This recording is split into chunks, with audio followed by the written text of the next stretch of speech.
Christmas ಹೊಸ ವರ್ಷದ ಸಂಭ್ರಮಾಚರಣೆಗೆ ದಿನಗಣನೆ ಶುರುವಾಗಿದೆ. ಸಿಲಿಕಾನ್ ಸಿಟಿ ಬೆಂಗಳೂರಂತೂ ಹೊಸ ವರ್ಷವನ್ನ ಬರಮಾಡಿಕೊಳ್ಳುವುದಕ್ಕೆ ಮದುವಣ ಗೆತ್ತಿಯಂತೆ ಈಗಿನಿಂದಲೇ ರೆಡಿ ಆಗ್ತಾ ಇದೆ. ಈಗ ಕೆಲವೊಂದು ಏರಿಯಾಗಳಲ್ಲಿ ನ್ಯೂ ಇಯರ್ ವೈಬ್ ಶುರುವಾಗಿರೋದ್ರಿಂದ, ಹೊಸ ವರ್ಷಕ್ಕೆ ದಿನಗಣನೆ ಶುರುವಾಗಿರೋದ್ರಿಂದ ಪೊಲೀಸರು ಸಹಜವಾಗಿ ಅಲರ್ಟ್ ಆಗಬೇಕಾಗುತ್ತೆ, ಆಗಿದ್ದಾರೆ.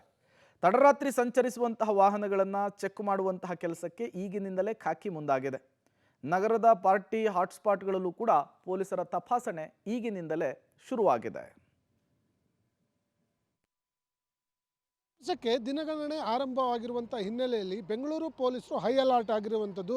ಬೆಂಗಳೂರಿನಲ್ಲಿ ತಡರಾತ್ರಿ ಸಂಚರಿಸುವಂಥ ವಾಹನಗಳನ್ನು ತಪಾಸಣೆ ಮಾಡುವಂಥ ಕೆಲಸಕ್ಕೆ ಮುಂದಾಗಿರುವಂಥದ್ದು. ಯಾಕಂದರೆ ಮುಂದಾಗುವಂಥ ಅನಾಹುತಗಳನ್ನು ತಪ್ಪಿಸಲಿಕ್ಕೆ ಏನೆಲ್ಲ ಮುಂಜಾಗ್ರತಾ ಕ್ರಮಗಳನ್ನು ಕೈಗೊಳ್ಳಬೇಕು ಅವೆಲ್ಲವನ್ನು ಕೂಡ ಕೈಗೊಳ್ಳುವಂಥ ಕೆಲಸವನ್ನು ಮಾಡ್ತಿರುವಂಥದ್ದು. ಸದ್ಯ ಬೆಂಗಳೂರಿನ UB ಸಿಟಿ ಭಾಗದಲ್ಲಿ ತಡರಾತ್ರಿ ಸಂಚರಿಸುವಂಥ ಪ್ರತಿಯೊಂದು ವಾಹನಗಳನ್ನು ಕೂಡ ತಪಾಸಣೆ ಮಾಡುವಂಥ ಕೆಲಸವನ್ನು ಈಗಾಗಲೇ ಪೊಲೀಸರು ಮಾಡ್ತಾ ಇರುವಂಥದ್ದು. ಯಾಕಂದರೆ ACP ನೇತೃತ್ವದ ತಂಡ ಪ್ರತಿಯೊಂದು ಕಾರು, ಬೈಕ್ ಸೇರಿದಂತೆ ಎಲ್ಲ ವಾಹನಗಳನ್ನು ಕೂಡ ತಪಾಸಣೆ ಮಾಡುವಂಥ ಕೆಲಸವನ್ನು ಮಾಡ್ತಿರುವಂಥದ್ದು. ನಾನು ವಿಜುವಲ್ಸ್ಗಳಲ್ಲಿ ನಿಮಗೆ ತೋರಿಸ್ತಾ ಇದ್ದೀನಿ. ಪ್ರತಿಯೊಂದು ಕಾರ್ನ ಡಿಕ್ಕಿಯನ್ನು ಓಪನ್ ಮಾಡಿ ಆ ಡಿಕ್ಕಿ ಒಳಗೆ ಏನೆಲ್ಲ ಇಟ್ಟಿದ್ದಾರೆ ಅನ್ನುವಂಥದ್ದನ್ನು ಪರಿಶೀಲನೆ ಮಾಡುವಂಥ ಕೆಲಸಕ್ಕೆ ಈಗಾಗಲೇ ಮುಂದಾಗಿರುವಂಥದ್ದು. ಅವರ ಬ್ಯಾಗ್ನಲ್ಲಿ ಯಾವ ರೀತಿ ವಸ್ತುಗಳಿದ್ದಾವೆ ಅವನ್ನ ಪರಿಶೀಲನೆ ಮಾಡಿ ನೋಡುವಂಥ ಕೆಲಸವನ್ನು ಈಗಾಗಲೇ ಪೊಲೀಸರು ಮಾಡ್ತಾ ಇರುವಂಥದ್ದು.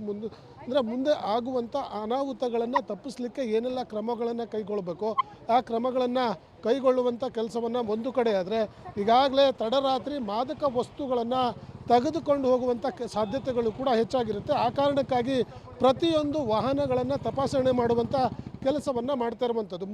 ಈಗಾಗಲೇ ನಗರದಲ್ಲಿ ದೊಡ್ಡ ಮಟ್ಟದಲ್ಲಿ ಮಾದಕ ವಸ್ತುಗಳು ಕೂಡ ತೆಗೆದುಕೊಂಡು ಹೋಗ್ಲಾಗ್ತಾ ಇದೆ ಅನ್ನುವಂಥ ಮಾಹಿತಿಗಳು ಕೂಡ ಪೊಲೀಸರಿಗೆ ಇರುವಂಥದ್ದು. ಹಾಗಾಗಿ ಪೊಲೀಸರು ಈ ಒಂದು ಮಾದಕ ವಸ್ತುಗಳನ್ನು ತಡೆಯೋದು ಜೊತೆಗೆ ಭದ್ರತಾ ದೃಷ್ಟಿಯಿಂದ ತಪಾಸಣೆ ಮಾಡುವಂಥ ಕೆಲಸಕ್ಕೆ ಈಗಾಗಲೇ ಮುಂದಾಗಿರುವಂಥದ್ದು. ಕ್ಯಾಮ್ರಾ ಪರ್ಸನ್ ಗೌತಮ್ ಜೊತೆ ನಾಗೇಶ್, ಪಬ್ಲಿಕ್ TV, ಬೆಂಗಳೂರು.